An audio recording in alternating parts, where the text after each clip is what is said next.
Austin, I'd like to thank you for allowing me into your homes for this 25th edition of Season 2 of Esoteric Science Roundtable. And today has several unique things going on, and excuse me, among them, to start, today is the Mayan calendar day, white self-existing wind. And that has to do with some of the characteristics of that are communication, spirit, and also the concept of setting one's intent. And so that is very opportune for today's, today's discussion.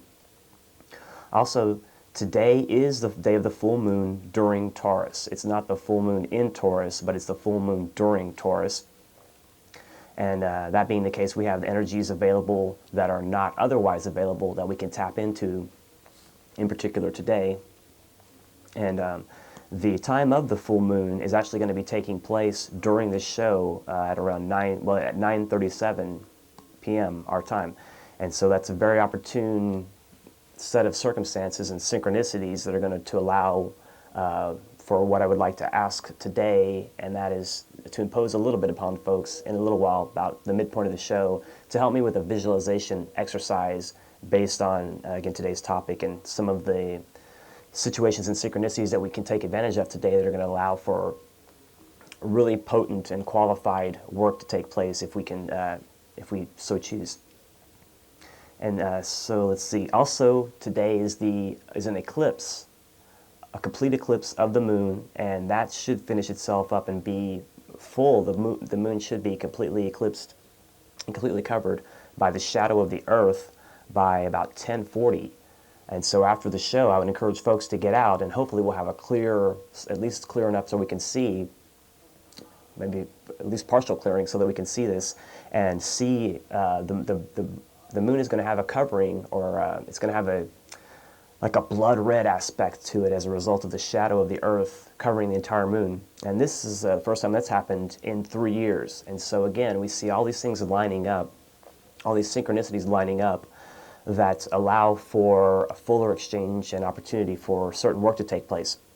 Now, today's show is titled Wesak, and Wesak is also known as the Festival of Buddha.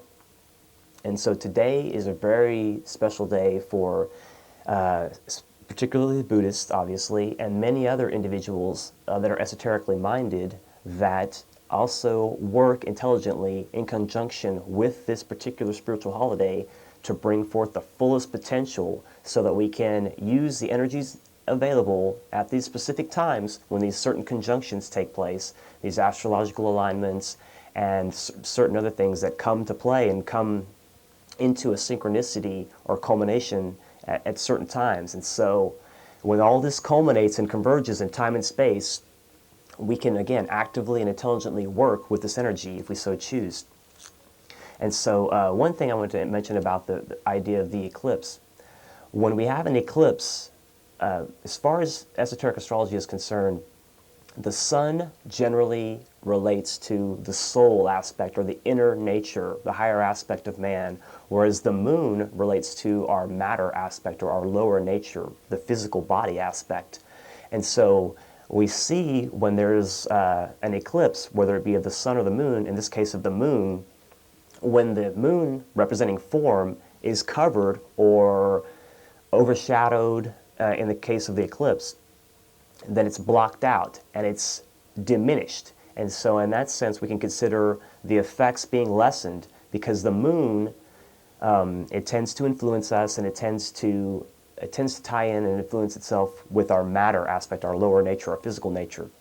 And so when, by virtue of an eclipse, the whole moon, the entire moon, is again blocked out or diminished as a result of this eclipse, this moving of the orbs, then we can take advantage more so of the opportunity to accentuate a particular quality. And since in this instance, again, the moon is the one that's being covered, it accentuates the other aspects. It accentuates the soul aspect. If it were the reverse situation and the sun were being eclipsed, then the form, or the moon, or the form, or the lower nature aspect would be emphasized, and the soul, the inner aspect, would be diminished and lowered. Excuse me. So keeping that fully in mind, And it is really difficult to get into every detail as far as all of the things available to us with this merging or this culminating of all these different energies and forces and how we can actively work with them. Again, the fact that all these events are aligned, synchronized, and they're culminating during the time of this live show, I certainly don't look at it as being coincidental. I look at it as being serendipitous and fortunate, but certainly not coincidental. And just in the sense that last month, the show happened to fall on the full moon for Easter. And that being the case, the so-called high spiritual festivals each year in which the most potency can be made use of, and these qualities can be taken into consideration with the active work that we're doing. It goes from the full moon in April, which is celebrated by Christians primarily as Easter, and then Wesak, the festival of the Buddha, which is the May full moon, and then culminating in the June full moon, which is commonly called the Festival of Goodwill or World Invocation Day, or sometimes called the Festival of Christ. And so these three high spiritual festivals, this culmination of this particular opportunity, provides an energy for us. And so I'd like people to keep that firmly in mind as this show progresses this evening, so that those that are of the mind to help out with this particular visualization exercise can kind of get themselves thinking along those lines. Excuse me. And so again, the concept of this energy that's available, it sets up a certain opportunity for exchange, and it provides an impulse for the fulfilling of future work. And the magnetism that's set up as a result of, again, these celestial orbs and bodies aligning themselves in a certain way, and also the opportunity that coincides with the ceremony of Wesak right now, again, allows us to have a lot of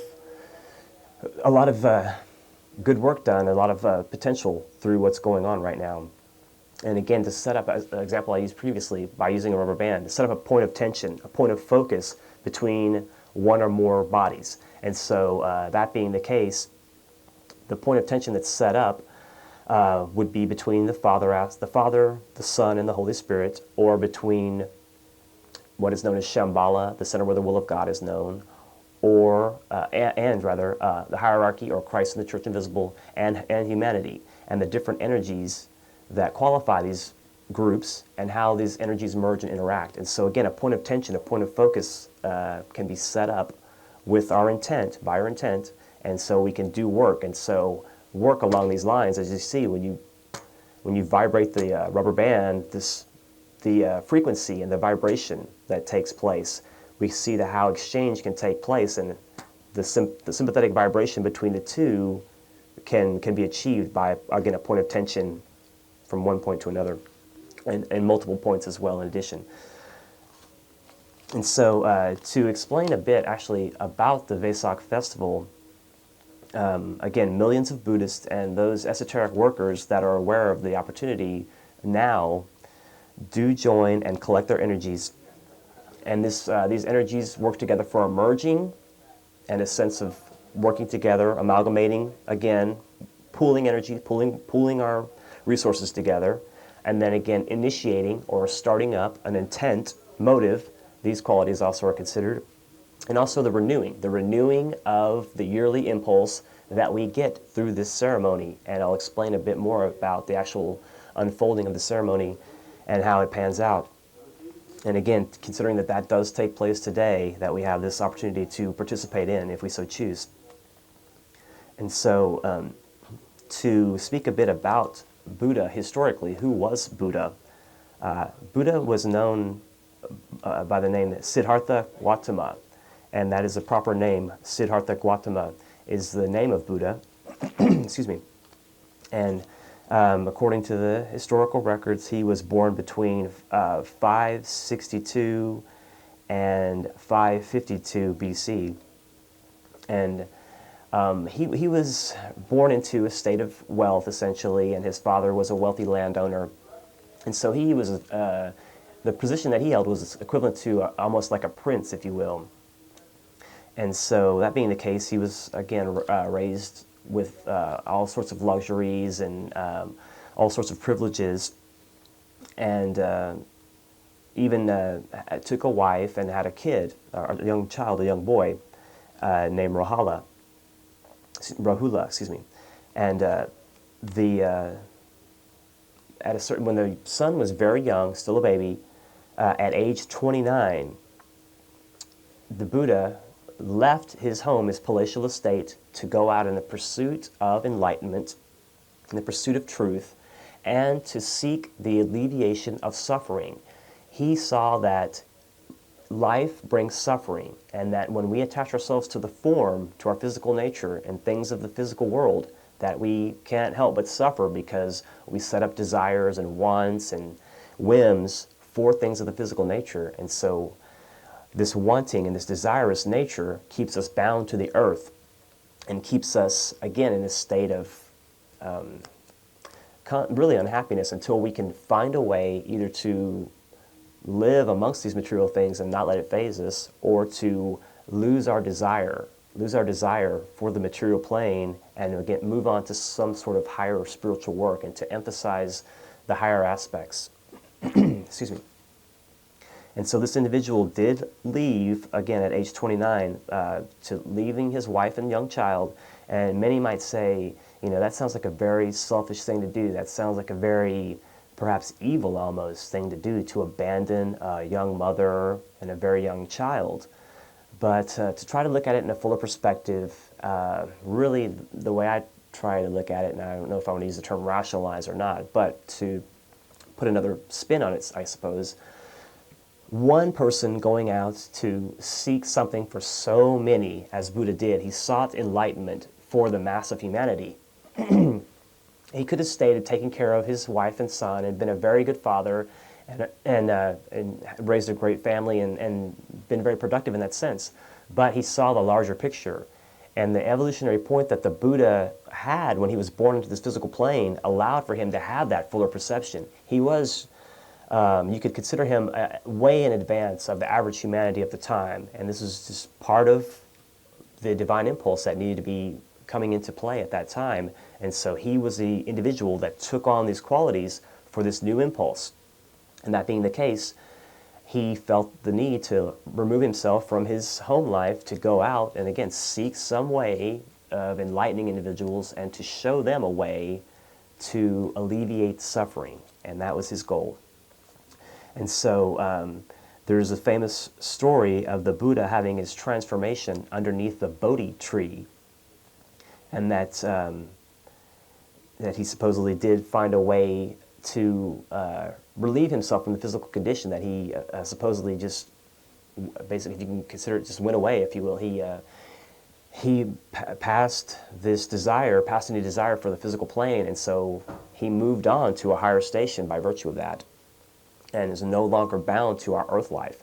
But still, because of the great sacrifice that he's made for humanity, still stays in a place of service that still has its connections to what's going on here on the earth. Although he has taken what would be termed a cosmic role, in that he has expanded his work to the constellation Sirius. And that may sound a bit out there, and I can completely understand that, but if you'll just indulge that concept and at least consider it, that we do move and evolve and grow, and that as we do move past the point of evolution of having desire for the earth and we no longer need to reincarnate, that we can free ourselves up for fuller work, for greater service to humanity, and an even more inclusive sacrifice to again include, outside of the planetary work, the solar, and then ultimately cosmic work, as the Buddha has demonstrated in his life activity and his life of service. And so still he stays bound to earth by virtue of this agreement. And also some of the things that Buddha was known for when he was on the planet, he came up with what are known as the Four Noble Truths, and also the Eightfold Path. And it just has to do with right thinking and right conduct. As far as the Eightfold Path, those are some of the portions of it.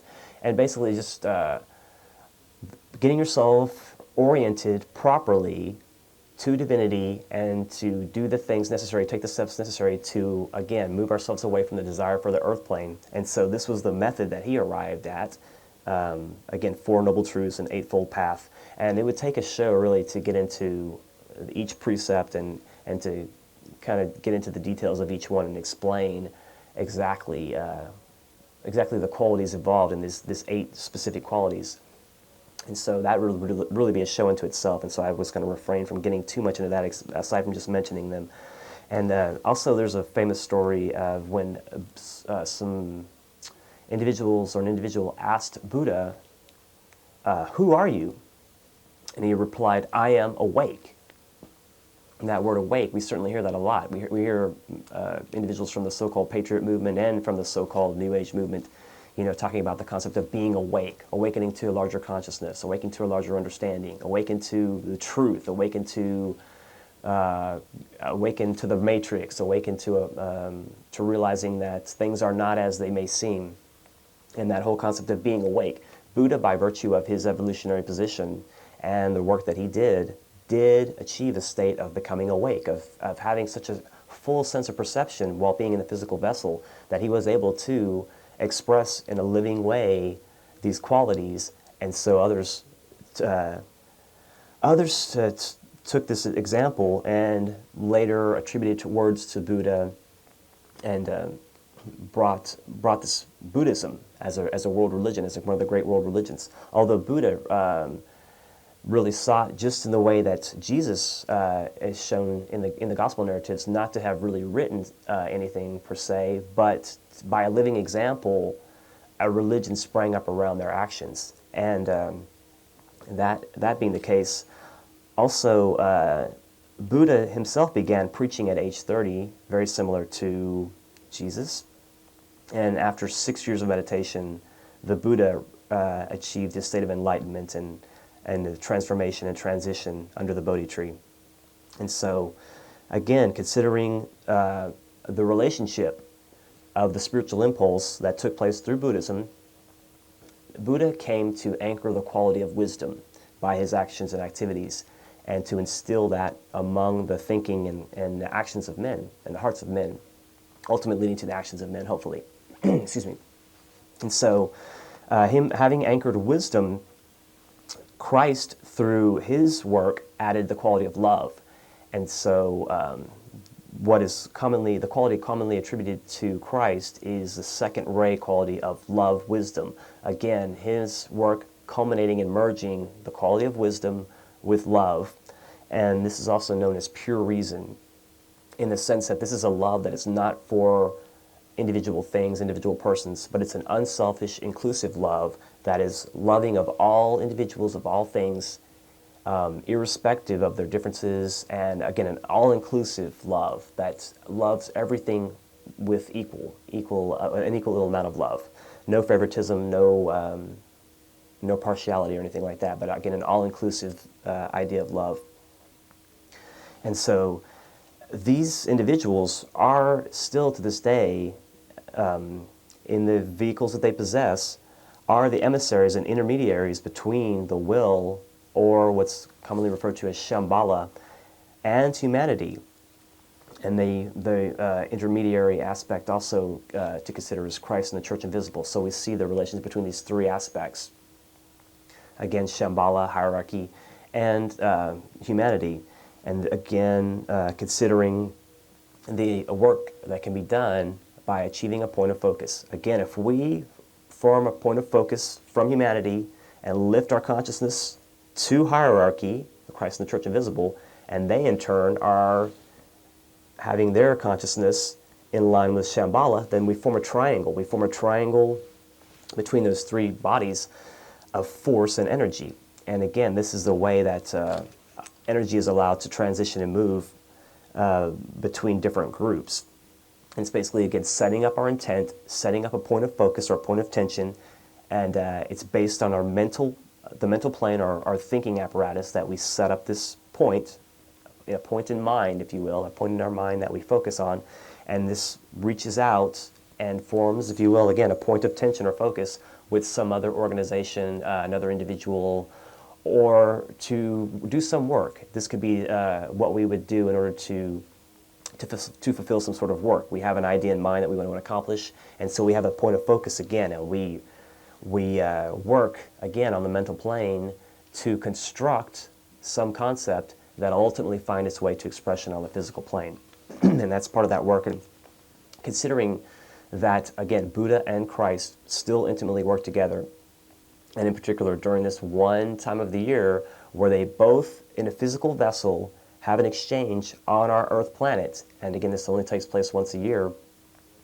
And this allows for a great unfolding of energy and a great transmission from the higher aspects to humanity via like a stepping down, if you will, from a high potency down to humanity, so that each individual can make some use of it. Now, different individuals are going to be more understanding of this process, and they're going to work more intelligently with it than others. Some individuals may just have a sensation or an impulse or a feeling, some sort of a vague motivation that they're feeling to act or to think or to feel upon a certain event, a certain ideology or what have you, that they're going to link in with this, again, this transmission of this stepping down and this transmission of energy, and that everyone can take advantage of it. Again, some more intelligently than others, but even at the lowest level of humanity, the most unaware person would possibly be still able to partake at some level. Again, so the more intelligently we can participate, the more we can do our part or our share in making this very potent and quality work. And so to keep that firmly in mind. And so also, when we consider again this gathering together under cyclic impulse, and this all, again, when we think about the point of tension and when we see the synthetic or sympathetic vibration between 2 points, we can again consider the model of this expression. And so when we have this triangle of energy set up, in particular during this time of Wesak, this allows a pouring forth of energy, accumulated energy, again, this being the high culmination, and we can also kind of think of the sine wave as well, and this being a high culmination of the spiritual season, and that this energy now can be let out, if you will, poured forth for humanity. And so this collective pool of energy can now find its way and precipitate down and filter down into human consciousness, so that, again, people can gravitate towards ideals, concepts, and they can make use of them at some level. Again, some more intelligently than others. And some of the qualities that are unleashed during this time and accentuated are what are known as the first ray, or the will aspect, or power. The second ray, love, wisdom. The third ray, active intelligence. And again, these are the 3 rays of respectively Shambhala, hierarchy, and humanity, in that order. And also the order, the idea of order existing among these groups.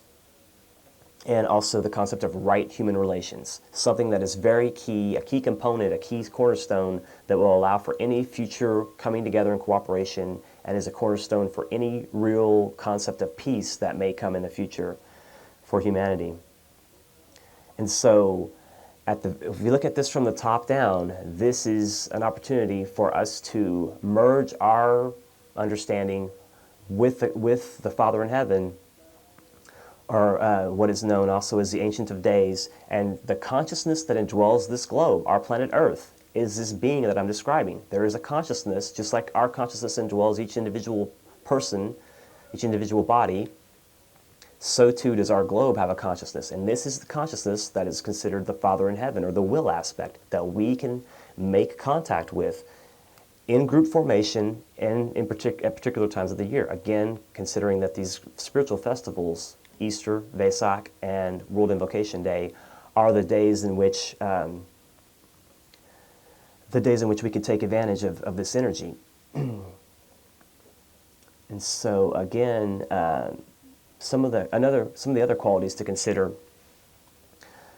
are the what's going to take place as a result of us practicing and considering, just at least considering at the very least, the possibility that, again, the Buddha and Christ work together with those that have spiritual intent to tap into the Father aspect during this time. And so some of the things that are accomplished, they help substantiate the fact of the physical existence of Christ among the sons of men.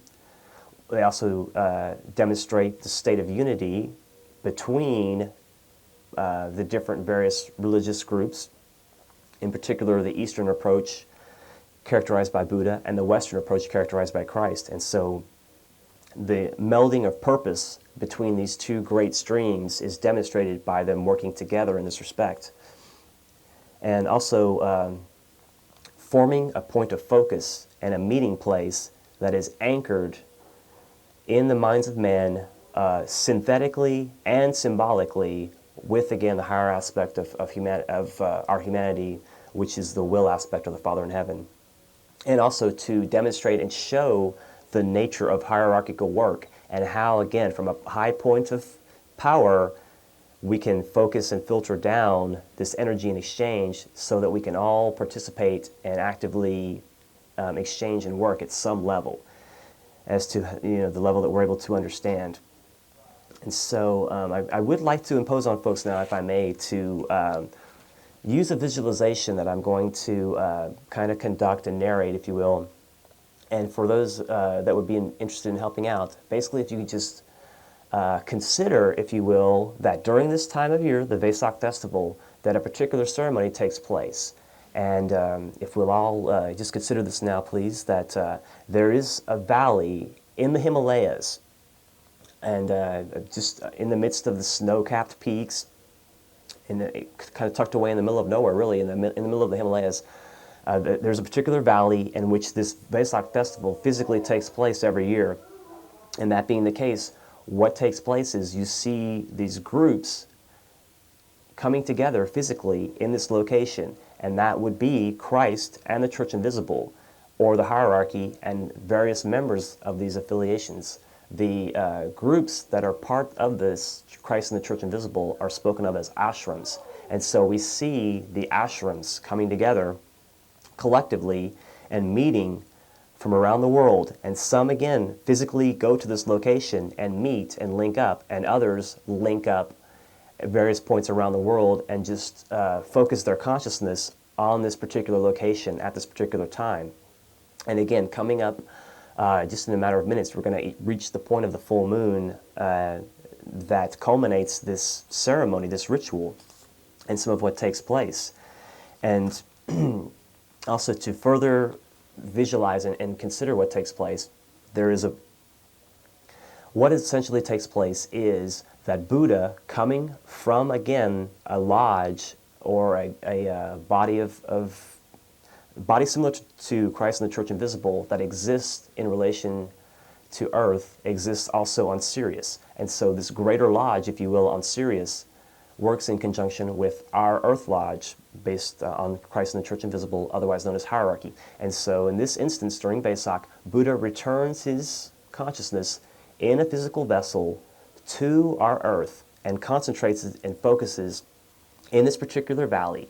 And allegedly, there is a crystal bowl of water on a pedestal that is charged, if you will, by the light and love and power of this communion between Buddha, Christ, and Shambhala, or the center where the will of God is known. And this triangle of focus sets up a point of tension, and all the individuals that are in this valley work collectively to help out. And so if we can consider, please, all of these individuals working through various chants and mantras, they set up a tonal quality initially that sets up the proper frequency that allows for this point of tension or focus to center itself in this particular valley, and that all of these individuals link up, again, their consciousness, and again, they move in an ordered fashion. There's an actual movement that's kind of like a moving mandala of massed intent and focus. And so we see an ordered pattern, an ordered ritual pattern, again, based on chanting, mantra, sound, and actual motion among the participants that facilitates this process. And again, this may sound a bit out there, and it may sound a bit, and if anybody's never heard of this before, certainly this may sound quite far out there. But again, just if we could at least consider that this takes place, and to add and focus our energies to help with this process. And the most effective way we have is to use the Great Invocation, a prayer that I would like to use now if possible. And I'm going to show the graphic of the prayer if people would consider saying this along with me, and considering this valley, considering what's taking place, and considering focusing our energy to help this process take place.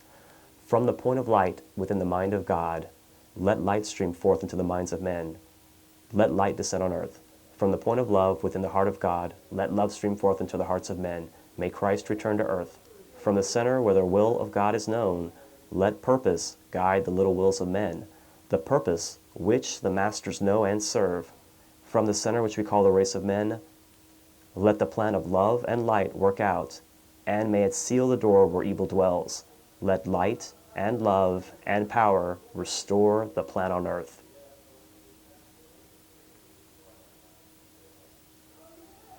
And again, if we can just consider, again, the transition of energy, the focus, and as we set up a point of focus, of tension here in the city to that particular valley in the Himalayas, we also tap into that current and that exchange. And so, according to tradition, this great crystal bowl is filled with a water that is purified, and so we symbolically would take of this water, if you will, and take this energy for our own individual work.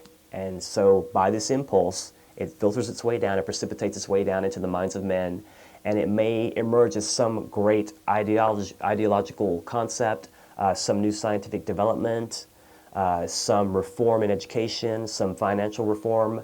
These are the ways in which the minds of men are impressed, and in particular at these high spiritual festivals, the potency and qualities that we can tap into are so honed right now and so focused that first of all, it has to be achieved in a group formation. Individuals can't take advantage of and pull this energy in on their own. You can be an individual working with a group intent and link up your consciousness in that sense. You don't have to be in the same physical location with other individuals, but nonetheless, this is a type of meditation or type of visualization that really has to be approached in a group sense for us to be able to make use of it. And that being the case, again, this transmission of energy and this point of tension set up, again, the demonstration of the rubber band I fall back on, that's set up allows this transmission to take place. And as we keep the point of focus in mind, over time, this is a way in which we work.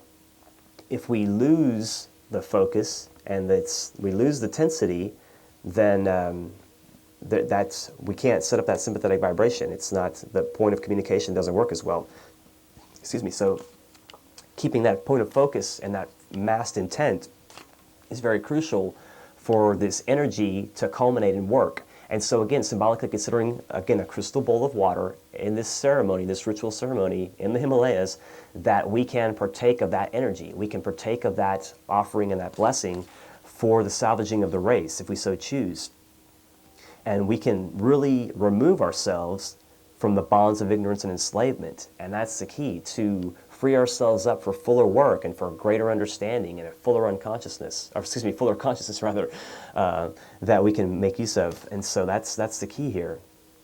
And also, this ties into other what are termed initiations, a test or a trial, moving forward, a larger expansion of consciousness, a fuller awareness that takes place in certain individuals that are ready at this particular time.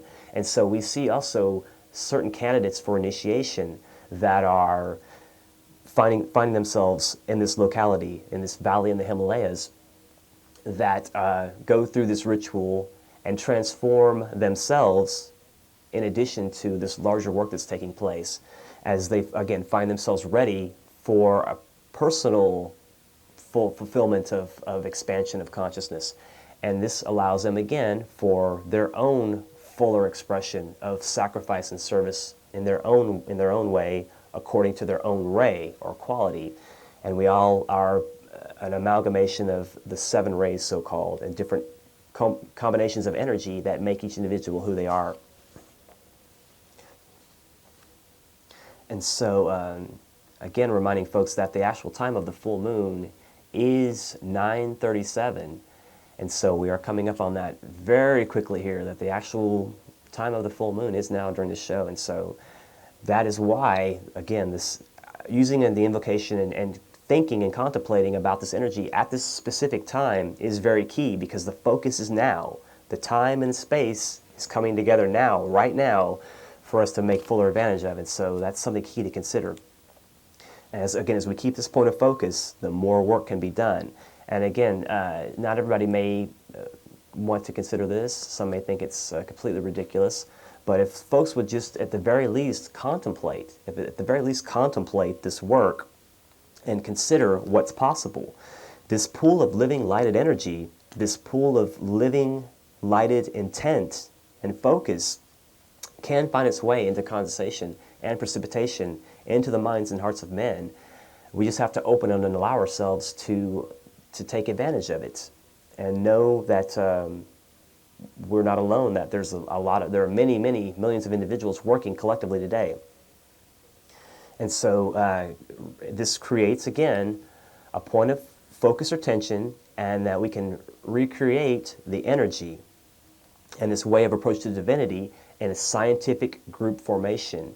And as more individuals become aware of this potential and this possibility, this group work and this ceremonial order that plays out, again, more people can intelligently work scientifically in group formation to make this chain of transmission as full as it can be. If we have places and individuals missing from key positions, the filtering down won't take place as the fruition won't be as full. And so we need the living lighted links. We need individuals. We need souls in action that would be willing to consider these concepts and work actively to again, be a living lighted link to create. And also to consider the analogy of the spider web. The spider spins from its own self, its own world. It spins its area of activity. So the web, the extents of the web that the spider activates itself on and runs around on and has its food on and what have you, basically lives and moves and has its being on this area, the web. And again, it's being spun from its very own self. And this is an analogy of the person on the path of return to divinity. They draw from themselves aspects of themselves to create their level of awareness. And the more we can expand our awareness, it would be kind of like the spider growing and building its web out to a larger expanse. And also, too, considering the spider web, the synthetic vibration. The spider knows when it has food coming or has company, because wherever it may be on the web, it is aware of the larger vibrations of the outer portion of the web. And so that's kind of like, we can consider ourselves individual strands of this great web, and that we all are in sympathetic vibration with one another. And so we can all be attuned to a universal consciousness, a universal mind, a universal quality of attuning to divinity. And that's why you find the same stories throughout the ages, that divinity expresses itself in a similar fashion throughout time. It plays itself out over and over again. And this whole concept is just becoming more commonplace and more understood, and humanity is evolving to the point where we can take more advantage of it now. We're more specialized. Also, there's a concept called the rainbow bridge, in which the individual person connects with the spirit, through the soul to the spirit, or the Father in Heaven aspect.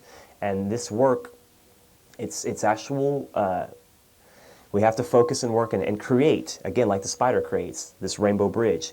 But in the same sense that the spider has its whole web, the individual rainbow bridges, or the individual antakaranas, build one collective world bridge, or one collective world antakarana. And so, again, this vibration, this sympathetic vibration, can take place throughout the entire globe, and all that are interested in participating, those that work to serve their fellow man, that sacrifice for the salvaging of the race, can be a part of this big spider web, if you will. And the World Wide Web is the physical plane analogy in many ways to future opportunity that we have, in which our magnetic rapport with one another will be more based along telepathic means as opposed to picking up some device, some external device. We will find within ourselves ways to communicate with other individuals, just in the same sense that the animals are psychic. We will recover on a higher turn of the spiral in a more spiritual fashion our psychic capacities, our latent abilities to communicate, express, exchange, and again, uncover our divine birthright and the means by which we can work and commune together in accord, in harmony, attuned to collective work, and see, and acknowledge our other fellow workers. And again, pull this lighted linking, this globe of living links, into a fuller expression. And ultimately, the culmination of that would be our Earth having an initiation or change of its own, becoming what is referred to as a sacred planet. And so it would have a graduation of its own that we would be part and parcel of. So we are always being affected by the consciousness of the globe. And we too, by our own consciousness, affect this process as well with our individual wills. That being the case, let me go ahead and grab a few calls and see if I can get some input from some folks this evening. Hello, caller, are you on the air? Hello, caller? Having difficulty hearing for some reason here. Are you there, caller? Hello? Okay, let me try somebody else. Hello, caller? Hello?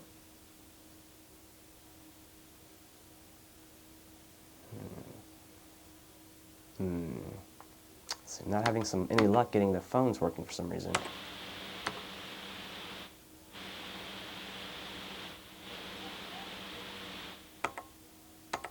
Hello, caller? You there?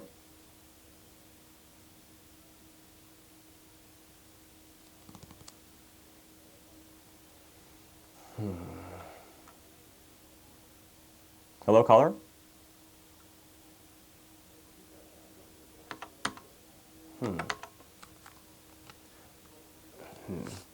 Well, okay, there we go. That sounds better. 1 second. Let me try someone else.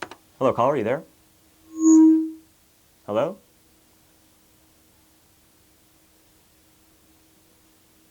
Chris, maybe you could try turning up the volume on the television or something, maybe? In here, possibly?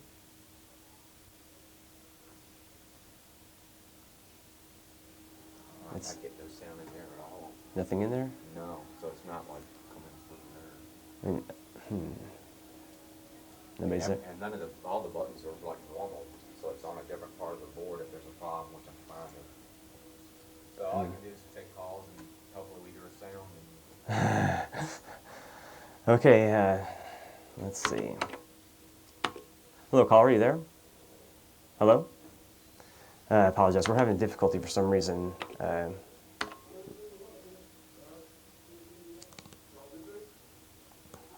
Anyway, let me go ahead and finish up what I was saying, and we'll try to get this wire to have some sound here in a second. For whatever reason we're having difficulty, I apologize for that.